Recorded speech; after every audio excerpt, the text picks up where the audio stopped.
Ladies and gentlemen, the US has truly been taken over by Israeli Zionists. And their takeover of the US was completed during the outgoing Biden-Harris administration. This was possible largely due to the hard work done by war criminal Antony Blinken. If you wanted to see the evidence of what I'm saying, you had to watch Antony Blinken's last press interaction as the Secretary of State just a few hours ago. His press briefing was marred by chaos as upright reporters who refused to toe the US government line, exploded in anger as they accused Blinken of complicity in the Gaza genocide. The first reporter who decided to embarrass Blinken was Max Blumenthal from Grey Zone Media. He interrupted Blinken just when he was lecturing the room full of spineless media representatives about his so-called achievement in negotiating the Gaza ceasefire deal. Max reminded Blinken of the role he had played in sending lethal bombs to Israel so that civilians as well as 300 journalists could be massacred. War criminals like Blinken try to hide the facts with misinformation, lies, fake news. But Max rightly said that the ceasefire deal could have been achieved last year when Hamas had accepted Biden's formula. 300 reporters in Gaza were on the receiving end of your bombs. Why did you keep the bombs flowing when we had a deal in May? We all knew we had a deal. Everyone in this room knows we had a deal, Tony, and you kept the bombs flowing. Why did you sacrifice the rules-based order on the mantle of your commitment to Zionism? Why did you allow my friends to be massacred? Why did you allow my friends' homes in Gaza to be destroyed when we had a deal in May? You helped destroy our religion, Judaism, by associating it with fascism. You waved the white flag before Netanyahu. We'll have the time to take questions at the end. You waved the white flag before Israeli fascism. We'll have the time to take questions at the end. Your father-in-law was an Israel lobbyist. Your grandfather was an Israel lobbyist. Are you compromised by Israel? Why did you allow the Holocaust of our time to happen? How does it feel to have your legacy be genocide? How does it feel to have your legacy be genocide? You too, Matt. You smirk through the whole thing every day. You smirk through a genocide. Thank you. Then came Sam Husseini, who too has always raised his voice against the US administration's complicity in the Gaza genocide. You have seen that Matthew Miller, the State Department's Zionist spokesperson, has always ensured that Sam was never allowed to ask questions. Like Max, Sam too pointed out Blinken's direct participation in the Gaza genocide, as he wondered why Blinken was not in The Hague for his war crimes. Then what happened? Blinken's associates deployed several armed police personnel to get Sam forcibly evicted from the briefing room. Thank you. I look forward to answering questions. Thank you. Instead of making another speech every day. Sir, would you like to be escorted out? Go away. You don't have the responsibility to tell me where to go. Do you want to be escorted out or not? I want to Thank you. answer questions. I look forward to answering questions in a minute. Thank you. I'm not a potted plant. Everyone will have an opportunity to ask a question in just a minute. Thank you. Miller So- has explicitly told me he will not answer my questions. I'm justified So- in what I'm doing. Get your hands off me. Get your hands off me. Get your hands off me. Get your hands off me. Answer a damn question. I look forward to answering questions in a few minutes. You know about Israel's nuclear weapons. Everybody from the ICJ. I was sitting here quietly, and now I'm being manhandled by 2 or 3 people. Now see in this video how Matthew Miller, the slimy Zionist in the State Department, was the one who suggested the idea of using armed police to have Sam arrested. Why? Because he was just being a journalist and asking an honest question, holding Antony Blinken to account. Aren't we supposed to do exactly that as upright journalists? From Gaza City said simply, we are being reborn.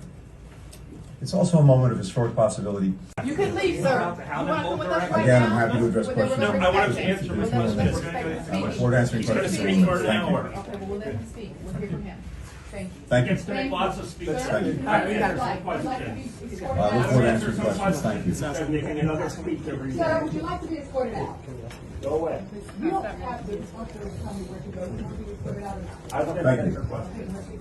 I look forward to answering questions in a minute. I'm a Thank journalist. you. I'm not a potted plant. Everyone will have an opportunity to ask questions in just a minute. Thank you.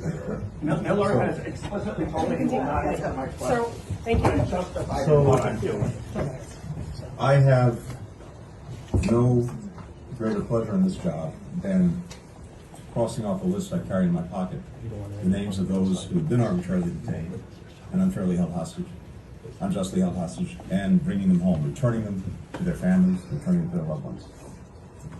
Finally, Get your hands off me. What was even more horrifying was the utter silence from those spineless media personnel sitting comfortably in that room when their colleague was being arrested for asking a question. They chose to fall in line as they have done so in the last 4 years than stand up for their upright colleagues. As for Blinken, this repugnant, deviant, morally bankrupt, mentally deranged, child killer, and corrupt to the core man was lying even here. Just like he lied all through his tenure as the Secretary of State. He kept promising Max and Sam that they should be patient and they will get the chance to ask their questions, even when his armed militia were busy forcibly arresting them for just being journalists. And these criminals pontificate the world on freedom of expression.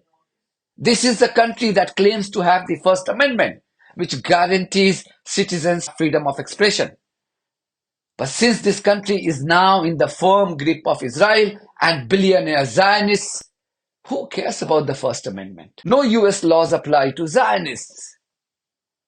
This dangerous trend was set by Blinken during his term as the Secretary of State in the last 4 years. Even in his final press briefing, Blinken was asked to criticize Netanyahu for dragging his feet on the ceasefire deal. This severely compromised Zionist politician simply refused to do so and blamed Hamas and Palestinians for their own genocide in Gaza. In Gaza, we faced a uniquely challenging situation in trying to make final determinations. Because uniquely in Gaza, besides having a population that's been trapped there that has nowhere else to go, you have an enemy that embeds itself in and among civilians, houses, hospitals, mosques, schools, and getting a clear picture and a clear understanding of whether any one incident in that context constitutes a violation of international law in one way or another is an incredibly complicated thing to do, especially to do in real time. So we continue to gather the information. We continue to assess it. If we have any conclusions that we can draw in the time that remains, we will. And then he repeated his lies in his interview with the CNN when the US media outlet's representative asked him about his concerns, if any, on the war crimes being committed by Israel. I'm going to ask you about your own officials here in the State Department. You know, more than a dozen have resigned, and they're very, very deeply concerned that the actual American laws governing the use of military aid have not been followed. And furthermore, I'm going to ask you about the Israelis themselves who talk about war crimes. Moshe Ya'alon, the former defense secretary for Netanyahu, a Likudnik, not a bleeding heart liberal, ethnic cleansing and war crimes are taking part. And he's doubled down on that. The truth warriors at Haaretz who discovered what Israeli soldiers have been saying, that they have in the recent present, been even considering children who come to a certain area as terrorists. That the brave soldiers from Breaking the Silence are taking the confessions of IDF coming back. And, you know, who many of them, some of them, concerned about what they have been doing. Are you prepared to say that war crimes have been committed by Israel? I can't speak to individual instances. I can say, obviously, we've had concerns, more than concerns about the way Israel has conducted itself. Understanding, first of all, that this is a unique environment.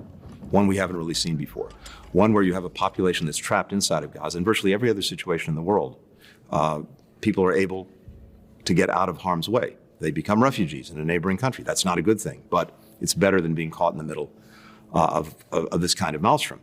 Second, uniquely, you have an enemy that intentionally embeds itself within the civilian population, in and under apartments, in and under schools, mosques, hospitals. This is precisely what I have always feared. I knew Zionists would one day take full control of Western countries such as the US and the UK. But I never knew that this transformation will take place so soon. See, the UK is not important here, as it is hardly a player in global politics. British politicians like to be delusional in thinking that they are important, but the reality is that no one gives a damn about them. They will do what their Zionist masters in the US and Israel will instruct them to do. Unlike Americans, British politicians are cheap, and Israelis do not have to pay a lot of money to buy their conscience. So you thought Israelis were committing atrocities in Gaza? Israelis have truly taken over your freedom in the US without you even realizing. Today's developments are case in example. Remember the despicable fashion in which they reacted when it came to helping their own citizens, the victims of the California fires. The same Congress which bankrolled billions of dollars to Israel without asking a question to kill innocent Palestinians, and politicians from the US made a beeline to visit Israel to sign these bombs before Israelis could drop them on Palestinian children. The same Congress now wanted to set conditions before helping their own citizens in California. And yet, there was absolutely no protest from anywhere in the US. Mark my words, these bloodthirsty Zionists on the Israeli payroll will come to attack all of you, no matter where you live in the US. The takeover of the US by Zionists is complete.